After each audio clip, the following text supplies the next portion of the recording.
Said, you know, if we're a family, you don't throw your family out in the street and abandon them. Right or wrong, he may have done right or wrong, we got to stick together. So I've noticed Arthur change that a little bit in the past few years. It's not so much we're a family. Because you know what, the players are right. If we're going to be a family, you know, my brothers and sisters, if they do something wrong, I'm going to be there with them. So it's a mentality. Now, in a growth company, hiring. Hiring is the most important thing we do. Because we got to have stunning colleagues. And often in growth companies, it's the least amount of attention we give to it. Just hire somebody. But what about loyalty? Isn't loyalty good? Wait a minute. Families are loyal, aren't they? Isn't loyalty good? What's wrong with loyalty? What about hard workers? You know, she doesn't produce that much, but I'll tell you, she works hard every day. She's the last one to leave. In 2011, is that making a big difference? And, you know, we in the education business have got to get these companies trained through this. They don't just wake up one morning and realize this. They got a lot on their minds. By the way, today, a creative employee, you take a good creative employee and a very good, let's call them an efficient employee. The creative employee is 10x stronger than the highly efficient employee. You get 10 times the ROI. Now, what do I mean by brilliant jerks? What is that? What are brilliant jerks in companies? Can't live with them, can't Okay. And you know what? Every company that starts to grow has a brilliant jerk. That's what we hire. That's what you hire. You know, brilliant jerks start companies. You know, they start companies. That's the very people who often go out and say, I'm going to do it my way. But, you know, Steve Jobs, a brilliant jerk. Bill Gates, a brilliant jerk. You just can't have two of them. A company can only tolerate one brilliant jerk. And that brilliant jerk has to learn some people skills real quickly, or else the company won't go. And I guarantee you, it's Jobs and Gates, you know, improved as they went on. But what about that brilliant jerk? You're the leader of the company, and they come to you and say, you know, Joe, I can't live with them. I can't live without them. They're really important. I had one that was in programming. He was our programmer, and you know, every time we walked into the room, everybody was on eggshells because we couldn't upset, let's just call him Joe. We couldn't upset Joe because Joe knew all the program code, and if he left, the world was going to come crashing down. How do you deal with that person? This person can stunt the growth of the company faster than anyone else on the face of the earth. Faster than the government, faster than this, faster than that. All the problems you hear about, this brilliant jerk has great influence. How do we deal with this person? This is because what they start hurting is the culture. That's what they eventually start hurting. You know, huh? Find a closet. Find a closet? I tried that, it doesn't work. Just put Joe in the closet. Can we just, you know, you put him out the pasture, you get him away from everybody. I one time said, get him away from everybody. Just put him in that office and way in the back. All bad decisions. You get rid of them. You have to learn to make the cut and move on. And I remember the day when we did it. And it's still with me every day when I had to let this person go. I had to call them in. Somebody who did a good job for me. You know, they had helped me build the company. And without them, I probably wouldn't be there. And I had to call them in, and it was, you know, the human factor is the hard part of all this business. And it was very emotional for both of us. And, you know, it was just terrible. And I walked out, and I'm thinking, okay, I got to go out there and face these people, and they're going to be really upset with me. I go out there, and guess what they say? Why did it take you so long? You know, we've been saying this, Cliff, for 6 months. Well, why didn't you tell me?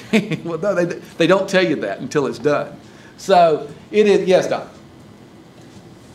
I have a question that I see this a lot. I don't know if y'all see this with your clients, but they won't listen to me on this one. How do I convince the business owner that comes into my office that has been dealing with a problem employee forever, and they won't, do y'all have that problem where they won't listen? Like, my advice is they gotta go, but they don't do it, and it continues to be a problem. Do you have any suggestions? Well, that's a good question. And if Dr. Jeff Gallops was here, he's a person we've been working with, and he had a brilliant jerk. And by the way, the brilliant jerks usually are revenue drivers. That's why we don't want to let them go, because they're putting money in the bank. And I told Jeff 6 months ago, I said, Jeff, you know what? You're going to really have to get rid of this person. And he goes, yeah, I know it. But he didn't do it. He didn't do it. What we can do, Jeff did let this person go about a month ago, 5 months later. We probably helped him cut that from 18 months to 5 months. You know, we probably saved him 13 months of pain. He didn't just go do it. So that's probably where we added value, was we reduced the time. But Donnie, you're right. It's a struggle. I mean, I personally went through it where I just couldn't do it. Because there's also, there's this myth out there that entrepreneurs likes to cut people and fire people. It's the last thing entrepreneurs like to do. We're the least best at it. We don't like that generally. We're growers, we're builders. We don't like that aspect of it. So, but this is something, Entrepreneur 2.0, the real world, this is the hard knocks that does not get taught in schools that can really help these businesses grow. So, that's why we tolerate them. Now, here we go. High performance. How do you get these companies to grow and get high performance employees? Because I've kind of given away my slides here by saying procedural employees or 2X. That's not bad, 2 times the investment. That's not saying they're bad employees, by the way. They're saying they're good employees. 2X is good return. But the creative is 10X. Now, does this apply to all businesses? What do y'all think? What about the local businesses in your community? Is the creativity, the value of creativity, is it increased with the economy? I'm finding in Atlanta, the local blue-collar companies are doing this the best. You know, the air conditioning companies and the plumbing companies, they're using the social media better than the larger companies. And don't underestimate them. They are really good entrepreneurs. And I'm seeing that they're really distinguishing themselves with that. So I think absolutely on the creativity side. Just because you've got a plumbing company or whatever, the rules still apply. And we talked about this, and this is what happens with the growth. We get bigger, and guess what happens? Employee freedom gets lesser. Now, why is that? Why does when we get bigger, employee freedom gets lesser, and then these highly talented employees go, I don't like it around here as much as I used to. That's a bad thing. Now what? Because most companies curtail freedom as they grow to avoid errors. Hey, we got to have some process and procedures in place. And you know, it happens. This happens 99% of the time. I guess somebody could always find one exception, but this is no different than building a house.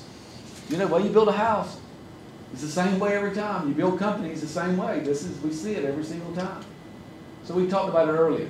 Bigger positive impact creates growth, complexity, high performance employees leave, chaos breaks out, and we're dealing with this. And this is the churn. You ever been on an airplane and it starts shaking? You know, everybody gets really alert then, because especially with a tornado coming and it starts shaking, we would really be nervous. This is where everybody gets nervous.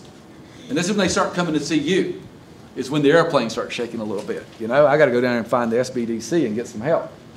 So what we tell them, no one loves process, but feels good compared to the pain of chaos. No, we don't. Process is not a natural feeling, but hey, we got to stop these errors. Process focus drives more talent out. Near-term outcome, pretty good. We start to get our mojo back. This in a highly successful process-driven company in 2011. This is different than 10 years ago. This would not be up here 10 years ago. minimum thinking required, leading share in the market, few mistakes made. We're doing well. And then this happens. And this market is shifting now. It's like a volcano every year. Something we don't know where this market's going. And guess what? That happens. You got less talented employees, more process. And can we think of an example here where the market has shifted on somebody? Blockbuster. Boy, that was